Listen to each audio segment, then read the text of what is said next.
ചില കലാകാരന്മാർ ജൂണിലെ ഒറ്റ നക്ഷത്രം പോലെയാണ്. ആ നക്ഷത്രദീപ്തി ക്ഷണിക നേരം നമ്മുടെ ആകാശങ്ങളെ പ്രകാശപൂർണമാക്കി പെട്ടെന്ന് അസ്തമിക്കും. 1000 നക്ഷത്രങ്ങൾക്ക് പകരാനാവാത്ത ആ ദ്യുതി പോലെയാണ് ചില കലാകാരന്മാർ. കെ ശേഖർ എന്ന കലാസംവിധായകനെ പരിചയപ്പെടും.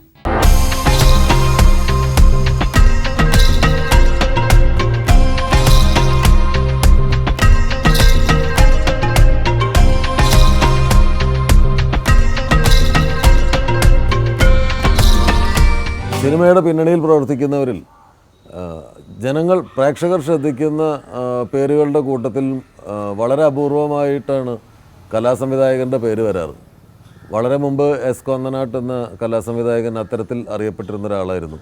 പിന്നീട് സംവിധായകൻ ഭരതൻ കലാസംവിധാനം നിർവഹിച്ചപ്പോൾ അദ്ദേഹത്തിൻ്റെ പേര് പുറമെ പ്രേക്ഷകർ അത്രമാത്രം അറിഞ്ഞിരുന്നുവെന്ന് എനിക്കറിയില്ല. പക്ഷേ ഇപ്പോൾ നമ്മുടെ ചെറുപ്പക്കാർ പ്രേക്ഷകരെല്ലാം ആരാണ് ആ സിനിമയുടെ ആർട്ട് ഡയറക്ടർ എന്ന് അന്വേഷിക്കാൻ തുടങ്ങിയിട്ടുണ്ട്. അത് വളരെ സമീപകാലത്ത് സാബു സിറിലിനെ പോലെയുള്ള ആർട്ട് ഡയറക്ടേഴ്സിൻ്റെ പേര് എല്ലാവർക്കും അറിയാം. അദ്ദേഹം പ്രിയദർശൻ്റെയും മറ്റ് നോർത്ത് ഇന്ത്യൻ സിനിമകളെല്ലാം ചെയ്യുന്നുണ്ട്, അറിയാം. പക്ഷേ അതിനു മുൻപ് ആളുകൾ അത്ഭുതത്തോടു കൂടി കണ്ട ആർട്ട് ഡയറക്ഷൻ്റെ പുതിയ കാലഘട്ടത്തിൻ്റെ തുടക്കമെന്ന് പറയാവുന്ന ചിത്രങ്ങളുണ്ടായിരുന്നു. 3Dയിലെ ആദ്യത്തെ സിനിമ മൈ ഡിയർ കുട്ടിച്ചാത്തൻ, 1 മുതൽ 0 വരെ തുടങ്ങിയ സിനിമകളുടെ കലാസംവിധാനം അന്ന് ആളുകൾ വളരെ അത്ഭുതത്തോടു കൂടിയിട്ട് ശ്രദ്ധിച്ചിരുന്നു. അതിൻ്റെ പുറകിലുള്ള കലാസംവിധായകനെ ഇന്ന് എത്ര പേർക്ക് ഓർമ്മയുണ്ടെന്ന് എനിക്കറിയില്ല. കെ ശേഖർ എന്നാണ് ആ കലാസംവിധായകൻ്റെ പേര്. അദ്ദേഹം ഇന്ന് നമ്മളോടൊപ്പം ഉണ്ട്. കുട്ടിച്ചാത്തൻ്റെയും ആ കാലഘട്ടത്തിലെ അദ്ദേഹത്തിൻ്റെ അനുഭവങ്ങളെയൊക്കെ നമുക്ക് ചോദിച്ചറിയാം. നമസ്കാരം സാർ. നമസ്കാരം. ഒരു വലിയ അത്ഭുതം എന്ന് പറയുന്നത് ഈ കുട്ടിച്ചാത്തനിൽ ചുമരിൽ കൂടെ കുട്ടികൾ നടക്കുന്നു എന്നുള്ളത് എല്ലാ കാലത്തും. ഇപ്പോൾ ഗ്രാഫിക്സിനൊക്കെ ഒരുപാട് സാധ്യതകൾ വന്ന ഈ കാലത്ത് പോലും അന്നത് ക്യാമറയുടെ മുൻപിൽ അത് റിയലായിട്ട് ക്രിയേറ്റ് ചെയ്ത ഒരു കാര്യമാണെന്ന് അറിയുമ്പോൾ അതിൻ്റെ ഒരു കൗതുകം തീരുന്നില്ല. അത് എത്ര പ്രേക്ഷകർക്ക് അതിനെക്കുറിച്ച് അറിയാമെന്ന് അറിയില്ല. അതെങ്ങനെയായിരുന്നു ചെയ്തതെന്നൊന്ന് വിശദീകരിക്കും. അത് 1969 ആണ്. 66, 67 ഒരു ഹോളിവുഡ് ചിത്രമുണ്ട്, 2001 സ്പേസ് ഓഡിസി. അപ്പോൾ ആ പടത്തിൽ ഗ്രാവിറ്റി ഇല്ലാതെ ഒരു സ്പേസ് ഷിപ്പിൽ ആൾക്കാർ നടക്കുന്ന ഒരു സീൻ ഞാൻ അന്ന് കണ്ടിരുന്നു. അത് എന്നെ വല്ലാതെ ആകർഷിച്ചിരുന്നു ആ ഒരു. പിന്നെ ഞാൻ അതിനെക്കുറിച്ച് അന്ന് കിട്ടുന്ന മാസികകളിലും ഒക്കെ വായിച്ചു വന്നപ്പോൾ അതൊരു റൊട്ടേറ്റിംഗ് സെറ്റിനകത്ത് ആൾക്കാർ ഇങ്ങനെ ഇത് ചെയ്യുന്നതാണെന്ന് മനസ്സിലായിരുന്നു. അപ്പോൾ അതെൻ്റെ മനസ്സിൽ കിടന്നു. ഈ പറഞ്ഞ കുട്ടിച്ചാത്തൻ ചെയ്യുന്ന ആ സമയത്ത് കമ്പ്യൂട്ടറിൽ ചെയ്യാനായിട്ടുള്ള സാധ്യതകൾ ഒട്ടും തന്നെ ഈ രാജ്യത്തില്ല. 3Dയിൽ എന്ത് നമ്മൾ കാണിച്ചാലും, എന്ത് മാജിക്ക് കാണിച്ചാലും അത് ക്യാമറയുടെ മുന്നിൽ ശരിക്ക് കാണിക്കാൻ പറ്റുമെങ്കിൽ അത് എഫക്റ്റീവ് ആവുള്ളൂ എന്ന് മാത്രമല്ല, അത് സിനിമയിൽ നമുക്ക് കാണിക്കാൻ പറ്റുള്ളൂ. പിള്ളേർ ഈ കുട്ടിച്ചാത്തൻ്റെ കൂടെ ഗ്രാവിറ്റി ഡിഫൈ ചെയ്ത് ഭിത്തിയിലും സീലിങ്ങിലും ഒക്കെ കൂടെ ഇങ്ങനെ കറങ്ങുന്ന ഒരു സംഭവം ചെയ്താൽ എങ്ങനെ ഇരിക്കുമെന്ന് ഞങ്ങളുടെ ഡിസ്കഷൻ ചെയ്ത് വന്നപ്പോൾ ഇവർക്കൊക്കെ അത് ഇഷ്ടപ്പെട്ടു. ഒരു സെറ്റ് ഇട്ടു. അപ്പം ഇതിൻ്റെ സെറ്റപ്പ് എങ്ങനെയാണെന്ന് വെച്ചാൽ ക്യാമറയും സെറ്റുമായിട്ട് ഘടിപ്പിക്കുകയാണ്. ഓപ്പറേറ്റ് ചെയ്യാൻ പറ്റില്ല. ക്യാമറ അങ്ങനെ ഈ ഒരു റൂം ഇങ്ങനെ കണ്ടുകൊണ്ടിരിക്കുകയാണ്. ഈ റൂം ഇങ്ങനെ തല തിരിഞ്ഞ് കറങ്ങി വരുന്നു. അപ്പോൾ ക്യാമറ ഇങ്ങനെ വെറുതെ റൂമിനകത്ത് ഇരിക്കുന്നത് കൊണ്ട് ഈ റൂം വെറുതെ നിൽക്കുന്നതായിട്ടാണ് നമുക്ക് തോന്നുന്നത്. അപ്പോൾ ഈ റൂമിനകത്ത് ഇപ്പോൾ ഒരു പന്തെടുത്ത് നമ്മൾ ഇട്ട് കഴിഞ്ഞാൽ ഈ പന്ത് ശരിക്കും കിടന്ന് അങ്ങോട്ടും ഇങ്ങോട്ടും ഓടി ആ സീലിങ്ങിൽ കൂടെ ഓടി ഭിത്തിയിൽ കയറി അതിലേക്ക് ഇറങ്ങി വരും. പക്ഷേ തിയേറ്ററിൽ നമ്മളിത് കാണുമ്പോൾ ഒരു പന്ത് വെറുതെ തന്നെ യാതൊരു സഹായവും കൂടാതെ തന്നെത്താൻ ഭിത്തിയിൽ കയറി ഓടി സീലിങ്ങിൽ കൂടെ കറങ്ങി വരുന്ന മാതിരി വരും. ഇതാണ് ഇതിൻ്റെ ബേസിക് ഇഫക്റ്റ്. പിള്ളേരൊക്കെ ഇത് ട്രെയിൻ ചെയ്തെടുത്തു ഞങ്ങളത്. അപ്പം ഈ മുറി റൊട്ടേറ്റ് ചെയ്യുമ്പോൾ ഇവർ പതുക്കെ നടന്ന് ആദ്യം അതിൻ്റെ ആ തറയിൽ കൂടെ ഇങ്ങനെ ഇത് ചെയ്തിട്ട് പിന്നെ അതിങ്ങനെ റൊട്ടേറ്റ് ചെയ്ത് വരും. പിന്നെ ഭിത്തി വരും. അപ്പോൾ ഭിത്തിയിലേക്ക് അവർ കാല് വയ്ക്കുമ്പോൾ ഈ ഭിത്തി പിന്നെ തറയാകുന്നു ശരിക്കും. പക്ഷെ നമ്മൾ ക്യാമറയിൽ കാണുന്ന ഭിത്തി അങ്ങനെ നിൽക്കുന്നു. ഈ പിള്ളേരിങ്ങനെ ഭിത്തിയിലേക്ക് കയറുന്നതായിട്ടാണ് കാണുന്നത്. ഈ ഒരു സിമ്പിൾ ടെക്നിക്കാണ് അത്.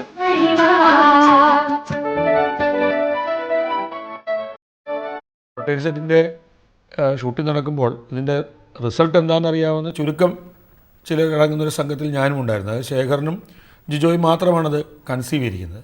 അപ്പോൾ പലപ്പോഴും ഇത്തരത്തിലുള്ള അത്ഭുതകരമായിട്ടുള്ള കോൺട്രിബ്യൂഷൻസ് ശേഖരൻ്റെ ഭാഗത്തുനിന്ന് ഒരു റെഗുലർ ആർട്ട് ഡയറക്ടറിനെ പോലെ ഒരു സെറ്റ് ഡെക്കറേറ്റ് ചെയ്യുക, കർട്ടൻ മാറ്റിയിടുക, അല്ലെങ്കിൽ ബെഞ്ച് ഇടുക, അങ്ങനെയുള്ള ഒരു തരത്തിലുള്ള ആർട്ട് ഡയറക്ടറിൽ ഒരു സിനിമയുടെ കഥയ്ക്കും അതിൻ്റെ എസ്തെറ്റിക്സിനും അനുയോജ്യമായി ചിന്തിക്കുകയും പലപ്പോഴും അതിന് ഒരു ഡയറക്ടർക്കും ക്യാമറാമാനും ഒക്കെ അവർ അത്ഭുതപ്പെടുന്ന തരത്തിൽ ചില സെറ്റ് പ്രോപ്പർട്ടീസിൻ്റെ പൊസിഷനിങ് അല്ലെങ്കിൽ ചില പ്രോപ്പർട്ടീസ് ഇൻകോപ്പറേറ്റ് ചെയ്യുക, അങ്ങനെ ഒരു ക്യാരക്ടറിന് ചില എലമെൻറ്റ്സ് കോൺട്രിബ്യൂട്ട് ചെയ്യുക. ഒരു ആർട്ട് ഡയറക്ടർ കാരണം സ്ക്രിപ്റ്റിലൊരു ക്യാരക്ടറിന് വേറൊരു ക്യാരക്ടറൈസേഷൻ ഡെവലപ്പ് ചെയ്യുക. ഇത്തരം കാര്യങ്ങളെല്ലാം ശേഖർ വളരെയധികം ഇൻസൈറ്റുള്ള ഒരു ആർട്ട് ഡയറക്ടറായിരുന്നു. മൈ ഡിയർ കുട്ടിച്ചാത്തൻ താങ്കളുടെ ആദ്യത്തെ സിനിമയാണ്. അതെ അതെ അതെ. അപ്പോൾ അതിന് മുൻപ് സിനിമയായിട്ടുള്ള ബന്ധം എങ്ങനെയാണ്? എൻ്റെ സിനിമയായിട്ടുള്ള ബന്ധമെന്ന് പറയുന്നത് പ്രിയദർശനാണ് എന്നെ സിനിമയിലേക്ക് ആക്ച്വലി കൊണ്ടുവരുന്നത്. അപ്പോൾ പ്രിയൻ അന്ന് നവോദയ ഇങ്ങനെ ഒരു മഞ്ഞിൽ വിരിഞ്ഞ പൂക്കൾ സിനിമയുടെ പ്ലാൻ ഇട്ടിട്ട് എല്ലാം പുതിയ ആൾക്കാരെ വേണമെന്നും പറഞ്ഞ് ഇവർ പേപ്പറിൽ പരസ്യം കൊടുത്തിരുന്നു. അപ്പോൾ മോഹൻലാലും പ്രിയനും കൂടെ ഇവിടെ പോവുകയും മോഹൻലാലിനെയും പ്രിയനെ അവർ സെലക്ട് ചെയ്യുകയും ചെയ്തു. അപ്പോൾ പ്രിയൻ്റെ അടുത്ത് ഈ പടം കഴിഞ്ഞിട്ട് 70mm സിനിമ ഈ പടം ചെയ്യണമെന്ന് പറഞ്ഞു അവർ, ഈ പടയോട്ടം എന്ന് പറഞ്ഞ സിനിമ. അപ്പം ഹോൾ ഫിലിം ടെക്നോളജിക്കലി 70mm ആണ്, ഫസ്റ്റ് ടൈം ഇൻ ഇന്ത്യയാണ്. ഹോൾ ഫിലിം പോസ്റ്റ് പ്രൊഡക്ഷൻ എല്ലാം ഇന്ത്യയിൽ ചെയ്യുന്ന പടമാണ്, ആദ്യമായിട്ട് ചെയ്യാൻ പോവുകയാണ്. അപ്പോൾ ഇതിനെല്ലാം പുതിയ ആൾക്കാർ വേണം. അപ്പോൾ ആർട്ടിൽ പുതിയ ആൾക്കാരെ തന്നെ വേണമെന്ന് പറഞ്ഞിരുന്നു. ഇത് 81 ഇത്. അപ്പോൾ പ്രിയൻ എന്നെ വിളിച്ചു, ഞാൻ അവിടെ ചെന്നു. അവർക്ക് ഇഷ്ടപ്പെട്ടു എന്ന് തോന്നുന്നു. എന്നിട്ട് ആ പടത്തിൽ പരസ്യം ഞാൻ ചെയ്തു. 3D സിനിമയിൽ 3Dക്ക് ആർട്ട് ഡയറക്ഷൻ്റെ സൈഡിൽ നിന്നുള്ള കോൺട്രിബ്യൂഷൻസ് എന്തായിരുന്നു ആ സിനിമയിൽ? 3Dക്ക് വേണ്ടിയിട്ട് നമ്മൾ ആർട്ട് ഡയറക്ഷൻ ചെയ്യുമ്പോൾ സാധാ സിനിമയെക്കാട്ടിലും ശ്രദ്ധിക്കേണ്ട കുറേ പോയിൻറ്റ്സ് ഉണ്ട്. അപ്പോൾ അതിൽ ഏറ്റവും ഇമ്പോർട്ടൻ്റ് ആയിട്ട് പറയുന്ന സംഭവങ്ങൾ, ഈ 3D ടെക്നോളജി കൊണ്ട് ഒരു സംഭവം തിയേറ്ററിനകത്തേക്ക് വരാം, വേറൊരു സാധനം ബാക്കിലേക്ക് പോകാം, ഈ ഡയമെൻഷനിൽ കിടന്ന് കളിക്കാം. പക്ഷേ ഈ കളറും ടെക്സ്ചറും ഒക്കെ യൂസ് ചെയ്തിട്ട് ഇതിനെ കുറച്ചും കൂടെ നമ്മൾ എൻഹാൻസ് ചെയ്താലേ ഇതിന് ഫുൾ എഫക്റ്റ് വരുള്ളൂ. ഒന്നെന്താണെന്ന് വെച്ചാൽ വാം കളേഴ്സ് എന്ന് പറയും, അതായത് റെഡ്, യെല്ലോ, ഓറഞ്ച് എന്ന് പറയുന്ന കളേഴ്സ് ഈ പ്രേക്ഷകൻ്റെ അടുത്തേക്ക് വരാനുള്ള ടെൻഡൻസി കാണിക്കും. ഇതേ സമയം അതിൻ്റെ ബാക്ക്ഗ്രൗണ്ടായിട്ട് ബ്ലൂ അല്ലെങ്കിൽ ബ്ലൂയിഷ് ഗ്രീൻ എന്ന് വെച്ചാൽ കൂൾ കളേഴ്സ് എന്ന് പറയും. കൂൾ കളേഴ്സ് ബാക്ക്ഗ്രൗണ്ടിൽ കൊടുത്താൽ ഇത് ബാക്കിലേക്ക് ആയിട്ട് തോന്നും നമുക്ക്. അപ്പം തന്നെ ഒരു 3D ഉണ്ടാകുന്നു എന്ന് വേണമെങ്കിൽ പറയാം നമുക്ക്. ഈ കളറിൻ്റെ ഈ ഒരു തിയറി അപ്ലൈ ചെയ്തിട്ട് ആർട്ട് ഡയറക്ഷനിൽ ഓരോ കാര്യങ്ങൾ നമ്മൾ സെലക്ട് ചെയ്യുന്നതിൽ നമ്മൾ ഇത് കാണിച്ചാൽ 3Dയെ ശരിക്കും ഇത് എൻഹാൻസ് ചെയ്യും. ആദ്യം 3D സിനിമ കാണുന്നവർക്ക് ഏറ്റവും കൂടുതൽ നോവൽറ്റി എന്ന് പറയുന്നത് ഈ ഫസ്റ്റ് പെർസ്പെക്റ്റീവാണ്. ഈ തിയേറ്ററിനകത്തേക്ക് ബലൂൺ വരിക, ഐസ്ക്രീം ഇത് ചെയ്യുക, അതെ. അപ്പം അതിൻ്റെ ആ 3D ടെക്നോളജി വെച്ച് നമുക്ക് ചെയ്യാം. പക്ഷേ ഈ സ്പേസിൽ, തിയേറ്റർ സ്പേസിനകത്തേക്ക് കയറി വരുന്ന ഒബ്ജക്റ്റിന് നമ്മൾ ഈ കളർ തിയറിയും കൂടെ ഓർത്തിട്ട് ഇതിന് നമ്മളൊരു വാം കളർ കൊടുത്തു കഴിഞ്ഞാൽ ഈ അകത്തേക്ക് നമ്മൾ കൊണ്ടുവരുന്നതിൻ്റെ എഫക്റ്റ് ഒരു 10 times നമുക്ക് കൂട്ടി വർദ്ധിപ്പിച്ചെടുക്കാം. ഈ കുട്ടിച്ചാത്തനിൽ ഒരു ബലൂൺ വരുന്നുണ്ട് അങ്ങനെ. അപ്പം ഇഫ് യു നോട്ടീസ് അത് യെല്ലോ കളറിലാണ് ഷൂട്ട് ചെയ്തിരിക്കുന്നത്. ബാക്ക്ഗ്രൗണ്ട് എന്ന് പറയുന്ന ഒരു പച്ചപ്പാണല്ലേ. അപ്പോൾ ആ പച്ച ബാക്കിലേക്ക് പോവുകയും ഇത് ഇങ്ങനെ ഫ്രണ്ടിലേക്ക് വരുന്നത് തോന്നുന്നു. കളേഴ്സിൻ്റെ കാര്യങ്ങൾ വളരെയധികം ഇമ്പോർട്ടൻ്റ് ആണ്. പിന്നെ വേറൊരു സംഭവം കൂടിയുണ്ട്, ഈ ഡെപ്ത്, ബാക്കിലേക്കുള്ള ഡെപ്ത്, അത് എംഫസൈസ് ചെയ്യാനായിട്ട് ഈ പെർസ്പെക്റ്റീവ് എന്ന് പറയുന്ന ഇതെല്ലാവർക്കും അറിയാവുന്നൊരു സംഭവമാണ്. അതായത് റെയിൽവേ ലൈൻ ഇങ്ങനെ ചെന്നിട്ട് രണ്ടും കൂടെ ചേരുന്ന ഒരിതുണ്ടല്ലോ. ഈ പ്രവണത നമ്മൾ സെറ്റിൽ ചെയ്യുമ്പോൾ സെറ്റിൻ്റെ ഫ്ലോറിൽ നമ്മൾ ലൈനൊക്കെ ഓവർ എംഫസൈസ് ചെയ്ത് നമ്മൾ ലൈനൊക്കെ ഇടും. അപ്പോൾ ക്യാമറ കാണുമ്പോൾ ഈ ലൈന് ഡിസ്റ്റൻസിലേക്ക് ചെല്ലുമ്പോൾ ഇങ്ങനെ ചേർന്ന് ഇങ്ങനെ പോകുമ്പോഴത്തേക്ക് ഡെപ്ത് തോന്നും നമുക്ക്. ആളുകൾ അന്ന് ആകർഷിച്ച ഒരുപാട് അത്ഭുതങ്ങളുണ്ട്. ഇപ്പോൾ ഒരു സൈക്കിൾ റിക്ഷ ഡ്രൈവറില്ലാണ്ട് തനിയെ ചവിട്ടുന്ന, പിന്നെ നോക്കുമ്പോൾ തനിയെ ആ ഹോൺ,